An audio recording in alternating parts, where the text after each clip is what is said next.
இறைவனுக்கு வணக்கம். தமிழுக்கும் தமிழ் மண்ணுக்கும் வணக்கம். இங்கே கூடியுள்ள பெரியோர்கள், தாய்மார்கள், என்னுடைய டீம் எல்லாருக்கும் வணக்கம். மற்றும் நான் இங்கே நிற்க காரணமாக இருக்கக்கூடிய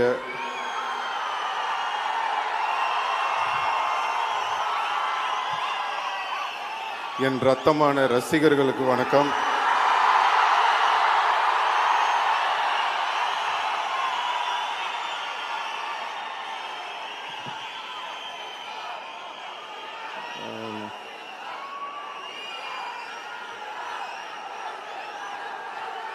Thank you.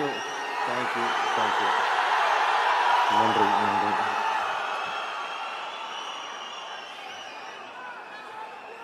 Love you, ma. Love you. Thank you.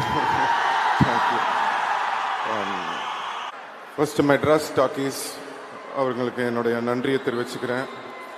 Thank you, Shiva sir. Means a lot. And thank you, Suhasini ma'am. ரொம்ப thanks. Nithya ma'am, thank you so much. And Raj Kamal, Mahendran sir, thank you for this film. And Disney, உங்களோட hard ஒர்க்குக்கு hats off. Thank you. Red giant இந்த படத்தை release பண்ணுறாங்க. Thanks to உதயனா. Thank you. Senbagamoorthy sir, thank you. All our assistant directors, crew members, managers, whole team எல்லாருக்கும் நன்றி. Thank you so much. எங்களோட costume designer Rekha, thank you for fantastic costumes for me. Art director Sharmistha ma'am, editor sir Sreekar Prasad sir, and stunt master Anbariv master, thank you master. நான் நிறையா stunt masters பார்த்துருக்கேன். எல்லோரும் ஒரு விஷயத்தில் ரொம்ப சூப்பராக பண்ணுவாங்க. சில பேர் ஃபைட் சூப்பராக இருக்கும், இல்லைனா அவங்களோட அவங்க பேசலாம். தேங்க்யூ.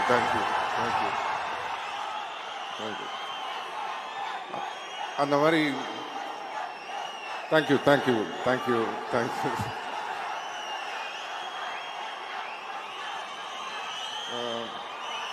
ஸோ எல்லா மாஸ்டர்ஸ்கிட்டையும் ஒரு தனித்தனியாக ஒரு விஷயம் பார்ப்போம். அது எல்லாமே சேர்ந்து ஒரு மாஸ்டர்ஸ் கிட்ட நான் பார்த்தது அன்பறிவு மாஸ்டர் கிட்ட தான்.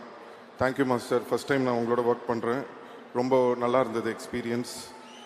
எங்கள் DOP Ravi K sir, thank you so much sir. என்னை மட்டும் அழகாக காட்டல, எல்லாரையுமே அழகாக காட்டியிருக்கீங்க. படம் ரொம்ப இன்டர்நேஷ்னலாக இருக்குன்னு எல்லாரும் சொல்கிறாங்க. அண்டு உங்களோட மேனிஃபெஸ்டேஷன் நினைக்கிறேன், நான் இந்த படம் நடிக்கணும்னு நீங்கள் சொல்லிகிட்டே இருந்தீங்க. So finally that has happened. And thanks to all my costars, Saniya Vaiyapuri அண்ணன், அலி ஃபசல், சின்னி ஜெயந்த்ண்ணன், வடிவுக்கர் சிம்மா, Sanjana, and Arun Chidambaram. Is a young, ஒரு புது டேலண்ட். என் கூட சேர்ந்து நடிச்சிருக்காரு. ரொம்ப அருமையாக பண்ணீங்க. So I wish him all the very best.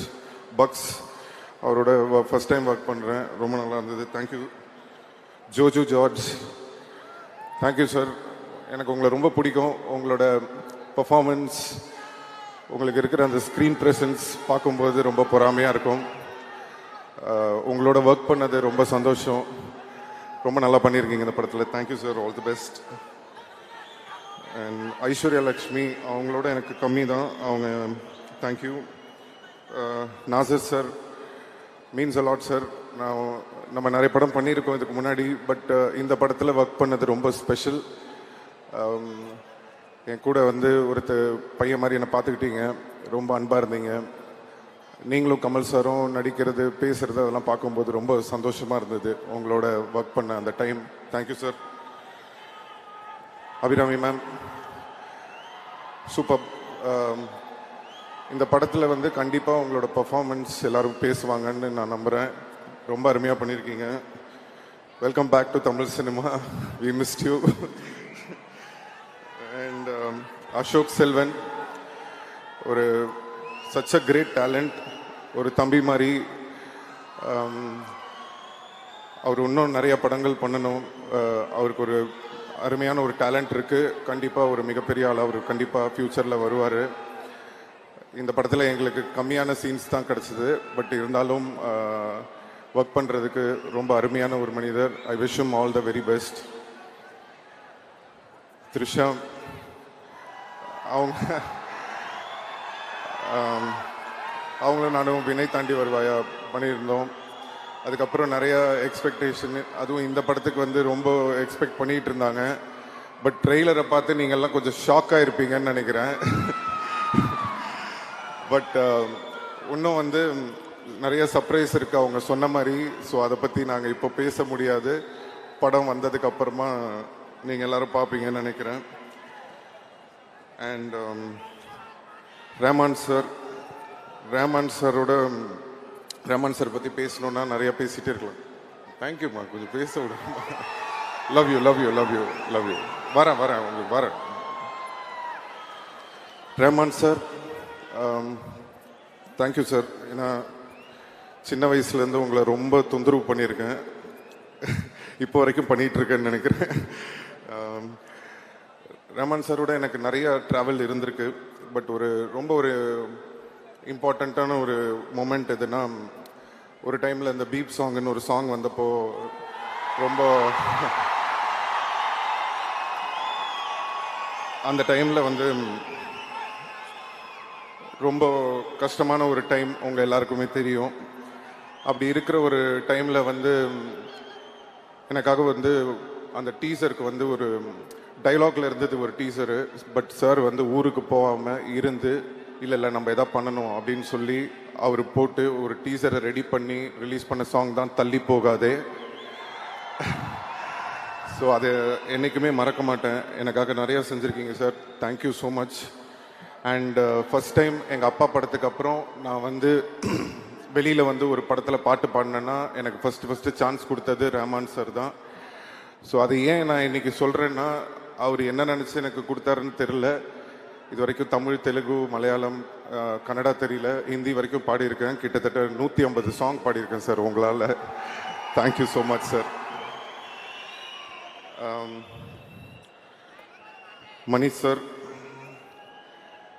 Manish சாரை பற்றி சொல்லணுன்னா, அவங்க யாருக்கும் தெரியாத ஒரு விஷயம் இருக்குது. அது என்னென்னா, அஞ்சலின்னு ஒரு படம் எடுத்தார் மணிஷ் சார். அந்த அஞ்சலி படத்தில் வந்து ஒரு படம் ஃபுல்லாகவே சின்ன பசங்களாம் நடிச்சிருப்பாங்க. அப்போ வந்து அந்த அஞ்சலி பாப்பாவோட பிரதராக வந்து ஒரு சின்ன பையன், தெலுங்கு ஆக்டர் அவர் வந்து சார் வந்து மணிஷ் சார் வந்து காசு பண்ணியிருப்பார். அப்போ நான் அந்த படம் பார்த்துட்டு ஓன்னு அழுவ ஆரம்பிச்சிட்டேன். வீட்டில் எங்கள் அப்பா கிட்ட, ஏன் என்னை மணிஷ் சார் இந்த படத்துக்கு கூப்பிடல, நானும் இதே வயசு தானே, நான் இங்கே தானே நடிச்சிட்ருக்கேன், ஏன் அவர் என்னை கூப்பிடல அப்படின்னு சொன்னேன். இல்லைப்பா, அது படத்துக்கு ஏற்ற மாதிரி இருந்திருக்கும், மேபி வேறு ஏதாவது ரீசன் இருந்திருக்கும் அப்படின்னு சொல்லி நான் சின்ன பையன்றதுனால என்னை ஆறுதல் படுத்தினாங்க. அப்போ நான் நினச்சேன், சரி இவர் நம்மளை கூப்பிடவே மாட்டார் போல் இருக்கு, இவருக்கும் நம்மளுக்கும் செட்டே ஆகாது அப்படின்னு நினச்சிட்டு இருந்தேன். ஏன்னா நான் வளர்ந்ததுக்கப்புறம் நடித்த படங்கள்லாம் உங்களுக்கு தெரியும், எல்லாம் மசாலா படம் தான் நம்ம பண்ணது பூராவே. ஸோ அப்படி இருக்கிற ஒரு டைமில் வந்து உங்கள் எல்லாருக்குமே தெரியும், என் மேலே இந்த ரெட் கார்டெலாம் போடுற மாதிரி ஒரு சிச்சுவேஷன் வந்தது. அந்த ஒரு டைமில் வந்து நிறைய ப்ரொடியூசர்ஸ் எல்லாருமே பயந்தாங்க, இவரை வச்சு படம் பண்ணணுமா, எதுக்கு, தேவையா, ஏதாவது பிரச்சனை வந்துட போகுது அப்படின்னு. அந்த நேரத்தில் படம் இல்லை, டைரக்டர்ஸ் யாருமே என்கிட்ட வரல. அப்போது ஒரு ஃபோன் கால் வருது மெட்ராஸ் டாக்கீஸ்லேருந்து, இந்த மாதிரி மணி சார் உங்களை மீட் பண்ணணுன்னு சொல்கிறாரு அப்படின்னு. எனக்கு வந்து உண்மையிலேயே மணி சார் தான் கூப்பிட்றாங்களா, இல்லை இவங்க ஏதாவது நம்மளை கூப்பிட்டு காமெடி பண்ணுறாங்களா அப்படின்னு சொல்லிட்டு எனக்கு ஒரு சின்ன டவுட்டாகவே இருந்தது. போனதுக்கப்புறம் மணி சாரை பார்த்துட்டு சார்கிட்ட கேட்டேன், சார் உண்மையிலேயே நீங்கள் தான் கூப்பிட்டீங்களா, இல்லை இவங்களாம் என்னை கூப்பிட்டுட்டாங்களான்னு. இல்லை நான் தான் கூப்பிட்டேன்னு சொன்னார். எனக்கு என்னன்னா, அந்த நேரத்தில் யாருமே என்னை வச்சு படம் பண்ணுறதுக்கு எல்லாருமே பயப்படும் போது, பயப்படாமல் தைரியமாக இந்த பையனை நம்பி நம்ம இந்த படத்தில் எடுக்கலான்னு ஒரு நம்பிக்கை வச்சு என்னை கூப்பிட்டீங்களா சார், என்னைக்கும் மறக்க மாட்டேன் Mani sir. Thank you so much sir. Chekka Chivantha Vaanam மட்டும் இல்லை, எல்லா படமும் ஃபர்ஸ்ட் மணி சார் வந்து என்னை கூப்பிட்டு கதை சொல்லியிருக்காரு. பொன்னியின் செல்வனுக்கும் கூப்பிட்டாரு, ஒரு சில விஷயங்களால் என்னால் பண்ண முடியல. அதுக்கப்புறம் தக் லைஃப்லையும் கூப்பிட்டு ஃபஸ்ட்டு மணி சார் கூப்பிட்டாரு. அப்போவும் என்னால் ஒரு கெட்டப் ப்ராப்ளம் இருந்ததுனால பண்ண முடியாமல் இருந்தது. பட் அகெயின் திரும்பவும் அந்த ஆப்பர்ச்சுனிட்டி வந்தது. அதுவும் சாதாரணமாக வரல. கமல் சாரோட சேர்ந்து இவ்வளோ பெரிய படத்தில் இந்த ஆப்பர்ச்சுனிட்டி வந்தது. ஸோ இறைவனுக்கு நன்றி தெரிவிச்சுக்கிறேன். அண்ட் மணி சார் வந்து எனக்கு ரொம்ப ஸ்பெஷல். என்னோடய காட்ஃபாதர் மட்டும் இல்லை, எனக்கு ஒரு குரு மாதிரி. Thank you sir. இந்த ஒரு மிகப்பெரிய ஒரு ஆப்பர்ச்சுனிட்டி இந்த படத்தில் இப்படி ஒரு கேரக்டர் கொடுத்ததுக்கு நான் என்றைக்குமே மறக்க மாட்டேன். Thank you so much.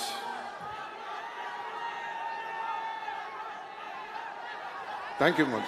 பேசுகிறேன் அப்படி.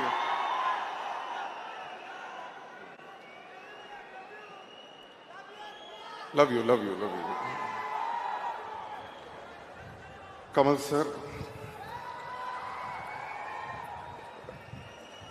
சார் பற்றி பேசணுன்னா நிறையா பேசிகிட்டே இருக்கலாம்.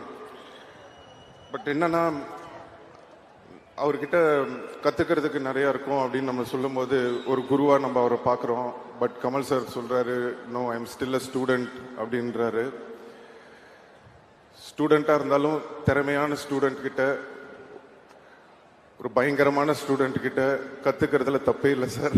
நீங்கள் ஸ்டூடெண்ட்டாக இருந்தாலும் நாங்கள் உங்ககிட்ட தான் கற்றுப்போம். இந்த படத்தில் வந்து ஒரு சீன் இருக்குது. மணி சார் கோச்சிக்க மாட்டாருன்னா நான் சொல்கிறேன். ஸோ என்னன்னா, நீங்கள் பார்த்துருப்பீங்க, அந்த மழையில் வந்து கொடை பிடிச்சிட்டு அந்த 16 அடி பஞ்சா அந்த ஒரு சீன் ஷூட் பண்ணிகிட்டு இருக்கோம். அந்த சீன் ஷூட் பண்ணும்போது மணி சார் வந்து என்கிட்ட சொல்கிறாரு, இந்த மாதிரி ஒரு டைலாக் இருக்குது, இது இப்படி பேசிடுங்கன்னு. அது என்னன்னா, நான் வந்து கமல் சார் மாதிரி அவர் வாய்ஸில் அவரை இமிட்டேட் பண்ணி பேசணும். ஸோ எனக்கு என்னன்னா, சரி ஓகே, பட் கமல் சார் பக்கத்தில் இருக்காரு, அவரை வச்சுக்கிட்டு எப்படிடா நம்ம அவரை மாதிரி பேசுறது, இவர் வேற இப்படி சொல்கிறாருன்னு சொல்லிட்டு சரி சார் சொல்லிட்டு டேக்கு போயிட்டாரு சார். போனதுக்கப்புறம் நாங்கள் நின்றுட்டுருக்கேன். ஆக்ஷன் அப்படின்னோன்னா இந்த மாதிரி அப்படின்னு டைலாக் பேசாமல் ஒரு மாதிரி மஃபில்டாக பண்ணிட்டேன். அங்கேருந்து மணி சார், ஏய் சிம்பு அப்படின்ட்டு கத்திட்டு ஓடி வர்றாரு. ஐயோ மாட்டி விட போறாரு போல் இருக்கு அப்படின்ட்டு இப்படி யோசிச்சுட்டு இருக்கேன். கிட்ட வந்துட்டு, ஏன் பேச மாட்டேங்கிற டைலாக்ன்றாரு. சார் இல்லை சார், டப்பிங்கில் பார்த்துக்கலாம் சார். எப்படி சார் கமல் சார் முன்னாடி அவர் மாதிரி அதெல்லாம் இல்லை, நீ பேசுன்னு சொல்லி நேராக போய் கமல் சார் கிட்ட சொல்லிட்டாரு. அவர் வேற என்ன பார்க்குறாரு. சரி என்னடா அது முன்னாடி இப்படி பண்ண சொல்கிறாருன்னு. அப்புறம் கமல் சார் வந்து, நீங்கள் நம்ப மாட்டீங்க, இப்படி பண்ணுங்கன்னு அவர் எனக்கு சொல்லி கொடுத்தாரு. அதுக்கப்புறம் அந்த மாதிரி பண்ணேன். ஒரு டாஷும் வேணாம் போடா அப்படின்னு சொல்லி அந்த டைலாக் வரும். ஸோ அதை நீங்கள் படத்தில் பார்க்கும்போது ரொம்ப என்ஜாய் பண்ணுவீங்கன்னு நினைக்கிறேன்.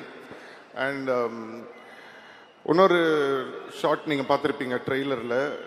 கமல் சாரோட கழுத்தை நான் பிடிச்சிட்டு இருக்கிற மாதிரி, இந்த பக்கம் கமல் சார் என்னோட கழுத்தை பிடிச்சிட்டு இருக்கிற மாதிரி ஒரு ஷார்ட்டு. நம்மளுக்கு சாதாரணமாகவே சாரோட நடிக்கணும்னா ஒரு சின்ன டென்ஷன் இருக்கும். இதில் இந்த மாதிரி வேற ஒரு ஷார்ட் வச்சிட்டாரு மணி சார். ஸோ என்னடா பண்ணுறதுன்னு ஒன்றுமே புரியல. சரி ஓகே பண்ணி தான் ஆகணும் அப்படின்னு சொல்லிட்டு நின்றுட்டுருக்கேன். இப்போ ஃபர்ஸ்ட் டேக் ரெடி ஆகிடுச்சு ஷார்ட்டுக்கு. கமல் சார் கிட்ட கேட்டு, சார் இந்த மாதிரி இப்படி பிடிப்பேன் ஓகே தானே சார்னா, அவர் அதெல்லாம் ஒன்றும் பிரச்சனை இல்லை அப்படின்ட்டாரு. சரி ஓகே ரெடி அப்படின்னு சொல்லிட்டு ஆக்ஷன் அப்படின்ட்டாரு. நான் அப்படி டக்குன்னு அப்படி பிடிக்கிறேன். பிடிக்கும்போது நான் சரி அந்த ஆக்ஷன் அப்படி பண்ணிட்டு லைட்டாக அப்படி வச்சுக்கலான்னு சொல்லிட்டு அப்படி ஆக்டிங் பண்ணி அப்படி நடிக்கிறேன். உடனே மணி சார் கட்ன்றார். ஐயோ என்னடா அது திருப்பி பிரச்சனை பண்ண போல இருக்கு அப்படின்னு சொல்லிட்டு கிட்ட வந்தாரு. மணி சார் சொல்றாரு, Simbu you not holding him properly man, hold him அப்படின்றாரு. சார் நீங்கள் ஜாலியாக சொல்லிட்டு போயிடுறீங்க சார், எப்படி சார் கமல் சார் கருத்தை பிடிச்சி அமுக்கிறது, விளையாடுறீங்களா சார்? இல்லை அது ஸ்க்ரீனில் நல்லா தெரியுது, so you have to do it அப்படின்ட்டாரு. சரி இவர் விடமாட்டார் போல் இருக்கு அப்படின்னு சொல்லிட்டு சரி ஓகே ரெண்டாவது டேக் வரும்போது திருப்பி டக்குன்னு அப்படி பிடிக்கிறேன். இப்போ என்னன்னா கொஞ்சம் எக்ஸ்ட்ராவாக ஒரு பவர் கொடுத்து அப்படி லைட்டாக அப்படி பிடிச்சி ஃபேஸ்லலாம் இப்படி கொஞ்சம்லாம் பண்ணுறேன் அப்படி எக்ஸ்ட்ரா. சரி பார்த்துட்டு விட்டுருவாரு அப்படின்னு சொல்லிட்டு அப்பவும் விட மாட்டேங்கிறாரு. கட்டுன்றாரு. என்னடா இது திருப்பி கட்டுன்றாரே என்னன்னா இதுன்னு சொல்லிட்டு ஒன்றுமே புரியல. சரி ஓகே இந்த வாட்டி எனக்கு தெரிஞ்சு போச்சு, இதுக்கு மேலே நம்ம வந்து கழுத்தை ஒழுங்காக பிடிக்கலன்னா இவர் நம்ம கழுத்தை பிடிச்சிருவாரு. ஸோ அதனால இந்த டேக்கை பிடிச்சிருவோன்னு சொல்லிட்டு கமல் சார் கிட்ட கூட, சார் கொஞ்சம் அப்படி ஃபாஸ்ட்டாக பிடிப்பேன் சார், ஒன்றும் பிரச்சனை இல்லை சார் அப்படின்னா, கமல் சார் பரவாயில்ல நீங்கள் பண்ணுங்க அப்படின்ட்டாரு. இப்போது சரி ஓகே ரெடி ஆக்ஷன் அப்படின்ட்டாரு. டப்புன்னு பிடிச்சி அப்படிலாம் பண்ணி அப்படி கை அப்படி பிடிச்சிட்டு இருக்கேன். இப்போ என்னன்னா திடீர்னு கமல் சார் பயங்கரமாக ரியாக்ஷன் கொடுக்குறாரு. என்னடா இது, ஒருவேளை நம்ம உண்மையிலே அமுக்கிட்டோமா, அதனால தான் சார் இப்படி ரியாக்ட் பண்றாரா இல்லை உண்மையிலே பர்ஃபார்மன்ஸ் தான் பண்ணுறாருன்னு எனக்கு புரியல. அவர் ஒன்று இப்படி ஏதோ ஒன்று பண்ணுறாரு. எனக்கா ஐயோ இப்போ விட்டோன்னா மணி சார் திருப்பி ஒன் மோர் கேட்பாரு. இப்போ உண்மையிலே அமுக்கணும்னா கமல் சார் கோச்சிப்பாரு. என்னடா பண்ணுறதுன்னு 1 செகண்ட் ஒன்றுமே புரியல. அதுக்கப்புறம் அப்படியே கொஞ்சம் லைட்டாக அப்படி இது பண்ணி முடிச்சதுக்கப்புறமா அந்த சீன் ரொம்ப நல்லா வந்தது. சாரி கமல் சார், கொஞ்சம் உங்களை அப்படி பிடிச்சிட்டு நினைக்கிறேன், மன்னிச்சிருங்க. எல்லா காரணமும் மணி சார் தான். So love you. And Kamal சாரோட ஒர்க் பண்ண இந்த ஜேர்னி ஒரு அருமையான ஜேர்னி. நிறைய கற்றுக்க முடிஞ்சது. பொதுவாக வந்து நான் படங்கள் ஷூட்டிங் போகும்போது புது ஆக்டர்ஸ் இல்லை புதுசான யாராவது வந்திருக்காங்க அப்படின்னா அவங்க வந்து நம்ம கூட டான்ஸ் ஆடும்போதோ இல்லை பெர்ஃபார்ம் பண்ணும்போதோ ஒரு விஷயம் சொல்லுவாங்க. உங்களோட பெர்ஃபார்ம் பண்ணும்போது கொஞ்சம் பயமாக இருக்குது அப்படின்ற மாதிரி, கொஞ்சம் நர்வஸாக இருக்குது அப்படின்ற மாதிரிலாம் சொல்லுவாங்க. அப்போ நான் நினைப்பேன், ஒரு வேளை சும்மா நம்மளுக்காக சொல்கிறாங்க போல் இருக்குது நர்வஸாக இருக்குது அப்படின்லாம். அப்படின்னு பார்த்தா ஃபர்ஸ்ட் டைம் நான் வந்து கமல் சாரோட போய் நடிக்கும்போது இத்தனை நாளும் அவங்க எல்லாம் என்ன சொன்னாங்கன்றது எனக்கு அப்போ தான் புரிஞ்சுது. அப்படியே நெஞ்செல்லாம் படப்படன்னு ஆயிடுச்சு. பட் அவர் அவ்வளோ அழகாக, அதெல்லாம் ஒன்றும் கவலைப்படாதீங்க, அதெல்லாம் தூக்கி ஓரம் வச்சுட்டு இந்த கேரக்டர் நீங்கள் சூப்பராக பெர்ஃபார்ம் பண்ணோம், உங்களுக்காக இவ்வளோ நல்ல ஒரு கேரக்டர் மணி சார் கொடுத்துருக்காரு, தைரியமாக பண்ணுங்கன்னு சொல்லி ஒரு தன்னம்பிக்கை கொடுத்தாரு. தன்னம்பிக்கை கொடுத்தது மட்டும் இல்லை, நீங்கள் ட்ரெய்லர் பார்த்துருப்பீங்க, அவருக்கு பக்கத்தில் ஈக்குவலாக நடிக்கக்கூடிய ஒரு ஆப்பர்ச்சுனிட்டியும் கொடுத்துருக்காரு. தேங்க்யூ கமல் சார், என்னைக்கு மறக்க மாட்டேன். Thank you so much. இந்த இடத்துல வந்து நான் ஒரு நன்றியை சொல்லணும்னு நினைக்கிறேன். இந்த இடத்துல கொஞ்சம் நான் என்னுடைய தந்தை திரு டி ராஜேந்தர் அவர்களுக்கும் உஷா ராஜேந்தர் அவர்களுக்கும் இங்கே நான் வந்து நன்றி சொல்ல கடமைப்பட்டிருக்கேன்.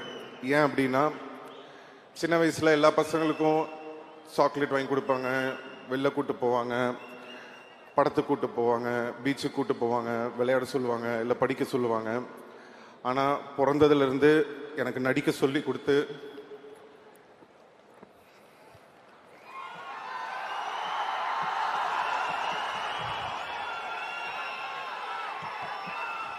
பிறந்ததுலேருந்து எனக்கு நடிக்க சொல்லி கொடுத்து அப்போ வந்து எனக்கு ரொம்ப கஷ்டமாக இருக்கும்.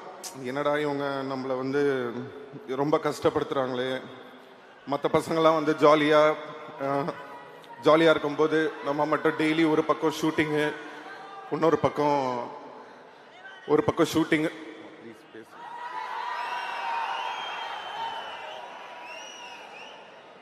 ஷூட்டிங்கு, ஒரு பக்கம் வந்து படிக்கணும். ரொம்ப கஷ்டப்பட்டிருக்கேன் சின்ன வயசில். அப்போல்லாம் நினைப்பேன், ஏன் நம்ம இவ்வளோ கஷ்டப்படுத்துகிறாங்க அப்படின்னு சொல்லிட்டு.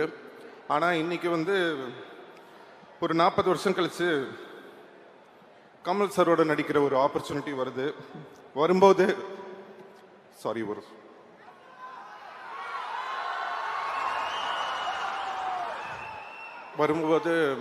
எல்லாரும் சொல்கிறாங்க, சிம்பு வந்து சின்ன வயசுலேருந்தே ரொம்ப இந்த சினிமாவில் வந்து அவருக்கு பாடத் தெரியும், ஆடத் தெரியும் எல்லாமே சொல்லும்போது அதுக்கு எல்லாமே காரணம் என்னோட அப்பா அம்மா, அவங்க தான். தேங்க்யூ அம்மா, தேங்க்யூப்பா.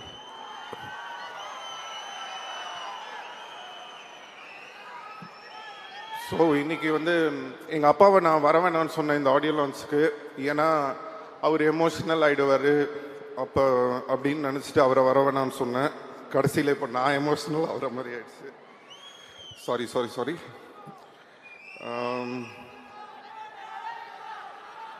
So thank you Kamal sir. இந்த படத்தில் வந்து பார்த்தீங்கன்னா ஒரு டைலாக் இருக்குது, இனிமே இங்கே நான் தான் ரங்கராய சக்திவேல்னு. அந்த டைலாக் வந்ததுக்கு அப்புறமா சோஷியல் மீடியாவில் எல்லா இடத்துலையும் வந்து நான் ஒரு விஷயம் பார்க்குறேன். கமல் சாருக்கு அப்புறம் இவர் தான் அந்த இடத்த பிடிக்க போகிறாரு, ஸோ கமல் சார் வந்து இவருக்கு அந்த இடத்த வந்து இது பண்ணியிருக்காரு அப்படின்லாம் சொல்கிறீங்க. நான் வந்து ஒன்று சொல்லணும்னு ஆசைப்பட்றேன். தேவர் மகன் ஒரு படம் இருக்குது. அந்த தேவர் மகன் படத்தில் வந்து சிவாஜி சாரும் கமல் சாரும் நடிச்சிருப்பாங்க. அப்போது சிவாஜி சார் கூட கமல் சார் நடித்ததுனால it doesn't mean Sivaji sir இடத்துல போய் கமல் சார் உட்காந்துக்கிட்டாருன்னு அர்த்தம் கிடையாது. ஃபஸ்ட்டு அதை நம்ம புரிஞ்சுக்கணும். அதோட அர்த்தம் என்னன்னா, சிவாஜி கணேசன் சார் அவர் ஒரு மிகப்பெரிய லெஜண்ட். அவர் இடத்த யாராலையும் பிடிக்க முடியாது. அவருக்குன்னு ஒரு இடத்த அவர் வந்து கிரியேட் பண்ணி வச்சிட்டார். ஆனால் அதே மாதிரி கஷ்டப்பட்டு உழைச்சி நடித்து நெட்டையா குட்டையா அழகா அசிங்கமா விதமான கேரக்டர் நம்ம யோசிச்சு கூட பார்க்க முடியாத அளவுக்கு அவ்வளோ உழைப்பை போட்டு கஷ்டப்பட்டு தான் அவர் அந்த இடத்துக்கு வந்தாரே தவிர சும்மா அப்படி வந்து அவருக்கு அப்புறம் நான் அவர் உட்காரல. அதுதான் நம்ம உலக நாயகன் கமல் சார். ஸோ யாரோட இடமும் யாருக்கும் அப்படி ஈஸியாக கிடைச்சிடாது, அதுக்காக உழைக்கணும். ஸோ இந்த படத்தில் வந்து கமல் சாருக்கு வந்து என்ன பண்ணியிருக்காரு அப்படின்னு நான் அந்த டைலாக்கை நான் எப்படி பார்க்குறேன் அப்படின்னு சொன்னால், கமல் சார் ஒரு இன்டர்வியூவில் சொல்லியிருந்தாரு, இனிமே வர ஜென்ரேஷனுங்க என் மேலே ஏறி போங்க, என் ஷோல்டரில் நீங்கள் நில்லுங்க, என் ஷோல்டர்லேருந்து நான் உங்களை தூக்கி விடுறேன்னு. சார் நான் உங்களை ஒரு ஏணிப்படியாக தான் சார் பார்க்குறேன். அந்த ஏணியாக நீங்கள் இருந்து என்னை ஏறி போங்க அப்படின்ற மாதிரி தான் நான் அதை எடுத்துக்கிறேன். உங்கள் மேலே கால் வச்சு உங்களை மிதிச்சு போல சார், உங்களை மதித்து தான் சார் போகிறோம். இப்படி ஒரு பெருந்தன்மை அடுத்த தலைமுறை வரணும் அப்படின்ற அந்த பெருந்தன்மை நிறைய பேருக்கு வராது. we have a lot to learn from you sir. thank you so much sir. நான் இதை வந்து ஸ்டேஜுக்காக சொல்ல, கண்டிப்பாக இதை நான் என்றைக்குமே மறக்க மாட்டேன். அதே மாதிரி நீங்கள் எப்படி மணி சாரும் சரி நீங்களும் சரி இந்த ஒரு ஆப்பர்ச்சுனிட்டி கொடுத்து எனக்கு ஒரு இடம் கொடுத்துருக்கீங்க. உங்களோட பேரை வந்து காப்பாற்றுற மாதிரி நான் மேலும் மேலும் மேலும் உழைச்சு அதுக்கான ஒரு தகுதியான ஒரு பர்சனாக நான் ஃப்யூச்சரில் கண்டிப்பாக வருவேன்றத உங்களுக்கு நான் இன்னைக்கு சொல்லிக்கிறேன். Thank you sir, thank you. ரசிகர்கள்,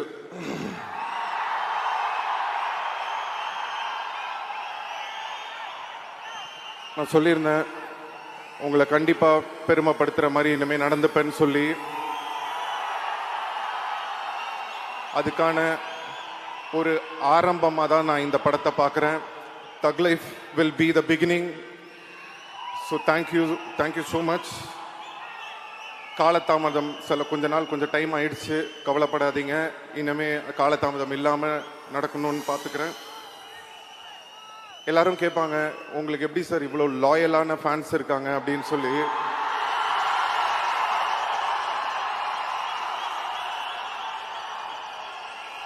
நான் சொல்லுவேன் என்னன்னா, ஒரு 10 பேர் இருக்கிற ஒரு இடத்துல யாராவது ஒரு சில 2 பேர் நல்லவங்க இருப்பாங்க. அப்படி ஒரு சில நல்லவங்க இருக்கிறதுனால தான் இந்த உலகம் இன்னைக்கும் இயங்கிக்கிட்டு இருக்கு. அந்த மாதிரி அந்த ஒரு சில நல்லவங்க வந்து என் ரசிகராகவும் இருக்கிற ஒரு ஆப்பர்ச்சுனிட்டி எனக்கு கிடைச்சது.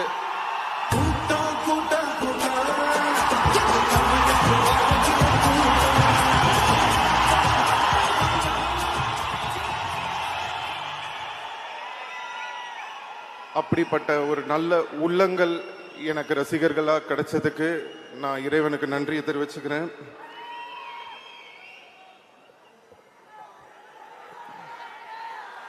Thank you so much.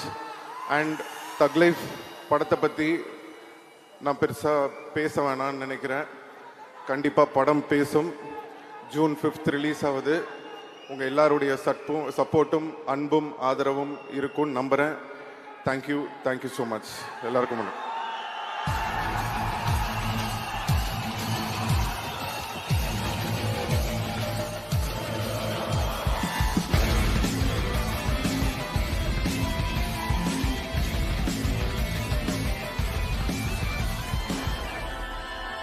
எப்பவுமே சொல்லிட்டு திரையில மட்டும் நடிச்சுட்டு தரையில நடிக்காத ஒரு மனிதர்.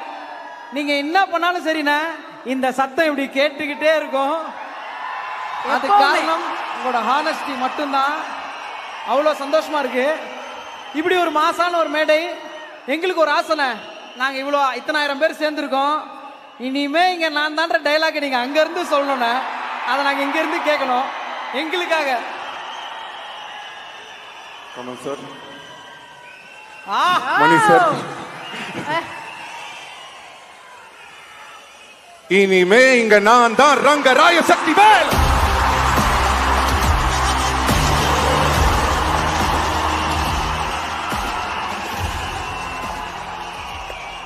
Thank you so much, STR. We love you so much.